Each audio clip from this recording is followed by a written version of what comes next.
सती मरनु सुनि शंभुगन, लगे करन मख खीस। यज्ञ विध्वंस बिलो की भृगु, रक्षा कीनि मुनीस। जय जय सिया राम। प्रिय भक्तजन, पिछले अंक में आपने देखा कि शिव जी के लाख मनाने पर भी सती जी अपने मायके गई। वहाँ पिता दक्ष यज्ञ कर रहे थे, जबकि इनका निमंत्रण नहीं था और शिव जी मना कर रहे थे कि जहाँ पर विरोध हो वहाँ पर नहीं जाना चाहिए। फिर वहाँ पहुँची तो शिव जी का वहाँ कोई भाग नहीं लगा था, जिससे वे रुष्ट हो गई और उनका अपमान देखकर क्रोधित हो गई। शिव जी की बातें याद आई और उन्होंने अपने शरीर को वहीं पर भस्म कर लिया। सती का मरण सुनकर शिव जी के गण यज्ञ विध्वंस करने लगे। यज्ञ विध्वंस होते देखकर मुनीश्वर भृगु जी ने उसकी रक्षा की। समाचार सब शंकर पाए, वीरभद्र कर कोप पठाए। यज्ञ विध्वंस जाय तिनकी ना, सकल सुरन विधिवत फल दीना। ये सब समाचार शिव जी को मिले, तब उन्होंने क्रोध करके वीरभद्र को भेजा। उन्होंने वहां जाकर यज्ञ विध्वंस कर डाला और देवताओं को यथोचित फल दंड दिया। भय जग विदित दक्ष गति सोई, जसि कछु शंभु विमुख कहि होई। यह इतिहास सकल जग जानी, ताते में संक्षेप बखानी। दक्ष की जगत प्रसिद्धि वही गति हुई जो शिवद्रोही की हुआ करती है। यह इतिहास सारा संसार जानता है, इसलिए मैंने संक्षेप में वर्णन किया। सती मरत हरि सन बर मांगा, जन्म जन्म शिव पद अनुरागा। तेहि कारण ही मिगिर गृह जाई, जन्मी पार्वती तनु पाई। सती ने मरते समय भगवान हरि से यह वर मांगा कि मेरा जन्म जन्म में शिव जी के चरणों में अनुराग रहे। इसी कारण उन्होंने हिमाचल के घर जाकर पार्वती के शरीर से जन्म लिया। जब ते उमा शैल गृह जाए, सकल सिद्धि संपत्ति ता छाई। जाता मुनिन सुआश्रम कीने, उचित वास हिम भूधर दीने। जब से उमा जी हिमाचल के घर जन्मी, तब से वहाँ सारी सिद्धियाँ और संपत्तियाँ छा गई। मुनियों ने जहाँ तहाँ सुंदर आश्रम बना लिए और हिमाचल ने उनको उचित स्थान दिए। सदा सुमन फल सहित सब, द्रुम नव नाना जाति। प्रगटी सुंदर शैल पर, मनिया कर बहु भांति। उस सुंदर पर्वत पर बहुत प्रकार के सब नए नए वृक्ष सदा पुष्प फल युक्त हो गए और वहाँ बहुत तरह की मणियों की खाने प्रकट हो गई। सरिता सब पुनीत जल बाई, खग मृग मधुप सुखी सब रही। सहज बयरु सब जीवन त्यागा, गिरि पर सकल करही अनुरागा। सारी नदियों में पवित्र जल बहता है और पक्षी पशु भ्रमर सभी सुखी रहते हैं। सब जीवों ने अपना स्वाभाविक बैर छोड़ दिया और पर्वत पर सभी परस्पर प्रेम करते हैं। सोह शैल गिरिजा गृह आए, जिमि जनु राम भगति के पाए। नित नूतन मंगल गृह तासु, ब्रह्मादिक गावई जसु जासु। पार्वती जी के घर आ जाने से पर्वत ऐसा शोभायमान हो रहा है जैसा राम भक्ति को पाकर भक्त शोभायमान होता है। उस पर्वतराज के घर नित्य नए नए मंगलोत्सव होते हैं, जिसका ब्रह्मादि यश गाते हैं। नारद समाचार सब पाए, कौतुक ही गिर गेह सिधाए। शैल राज बड़े आदर कीना, पद पकारी बड़े आसन दीना। जब नारद जी ने सब समाचार सुने तो वे कौतुक ही से हिमाचल के घर पधारे। पर्वतराज ने उनका बड़ा आदर किया और चरण धोकर उनको उत्तम आसन दिया। नारी सहित मुनि पद सिरुनावा, चरण सलिल सब भवन सिंचावा।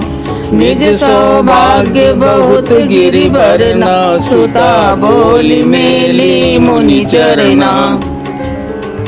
फिर अपनी सहित मुनि के चरणों में सिर नवाया और उनके चरणोदक को सारे घर में छिड़काया। हिमाचल ने अपने सौभाग्य का बहुत बखान किया और पुत्री को बुलाकर मुनि के चरणों पर डाल दिया। त्रिकालज्ञ सर्वज्ञ तुम, गति सर्वत्र तुम्हारी। काहू सुता के दोष गुण, मुनिवर हृदय विचारी। और कहा, हे मुनिवर, आप त्रिकालज्ञ और सर्वज्ञ हैं, आपकी सर्वत्र पहुँच है, अतः आप हृदय में विचार कर कन्या के दोष गुण कहिए। कह मुनि से गूढ़ मृदु बानी, सुता तुम्हारी सकल गुण खानी। सुंदर साध सुशील सयानी, नाम उमा अंबिका भवानी। नारद मुनि ने हंसकर रहस्ययुक्त कोमल वाणी से कहा, तुम्हारी कन्या सब गुणों की खान है। यह स्वभाव से ही सुंदर, सुशील और समझदार है। उमा, अंबिका और भवानी इसके नाम हैं। सब लक्षण संपन्न कुमारी, होई संतत पियहि पियारी। सदा अचल यही कर यही बाता, यही तेज सुपई है पितु माता। कन्या सब सुलक्षणों से संपन्न है। यह अपने पति को सदा प्यारी होगी, इसका सुहाग सदा अचल रहेगा और इसके माता पिता यश पावेंगे। होई पूज्य सकल जग माही, यही सेवत कछु दुर्लभ नाही। यही कर नाम सुमेरि संसारा, त्रिय चढ़ी है पतिव्रत यसी धारा। यह सारे जगत में पूज्य होगी और इसकी सेवा करने से कुछ भी दुर्लभ न होगा। संसार में स्त्रियां इसका नाम स्मरण करके पतिव्रत रूपी तलवार की धार पर चढ़ जाएंगी। शैल सुलक्षण सुता तुम्हारी, सुनहु जे अब अवगुण दुई चारी। अगुण अमान मातु पितुहीना, उदासीन सब संशय छीना। हे पर्वतराज, तुम्हारी कन्या सुलक्षणी है। अब इसमें जो दो चार अवगुण हैं उन्हें भी सुन लो। गुणहीन, मानहीन, माता पिता विहीन, उदासीन, संशयहीन, लापरवाह। जोगी जटिल अकाम मन, नगन अमंगल वेश। अस स्वामी यही कह मिलई, परिहस्त असिरेक। योगी, जटाधारी, निष्काम हृदय, नंगा और अमंगल वेश वाला ऐसा पति इसको मिलेगा। इसके हाथ में ऐसी ही रेखा पड़ी है। सुनि मुनि गिरा सत्य जिय जानी, दुख तम पतई उमा हरसानी। नारद हो यह वेद न जाना, दशा एक समुझब बिलगाना। नारद मुनि की वाणी सुनकर और उसको हृदय में सत्य जानकर पति पत्नी हिमवान और मैना को दुख हुआ और पार्वती जी प्रसन्न हुई। नारद जी ने भी इस रहस्य को नहीं जाना, क्योंकि सबकी बाहरी दशा एक सी होने पर भी भीतरी समझ भिन्न भिन्न थी। सकल सखी गिरिजा गिरि मैना, पुलक शरीर भरे जल नैना। होई न मृषा देव ऋषि भाषा, उमा सुबचन हृदय करि राखा। सारी सखियां पार्वती, पर्वतराज, हिमवान और मैना सभी के शरीर पुलकित थे और सभी के नेत्रों में जल भरा था। देवर्षि के वचन असत्य नहीं हो सकते, यह विचार कर पार्वती ने उन वचनों को हृदय में धारण कर लिया। उपजो शिव पद कमल स्नेहु, मिलन कठिन मन भाषण देहु। जानि को अवसर प्रीति दुराई, सखी उछंग बैठी पुनि जाई। उन्हें शिव जी के चरण कमलों में स्नेह उत्पन्न हो आया परंतु मन में यह संदेह हुआ कि उनका मिलना कठिन है। अवसर ठीक न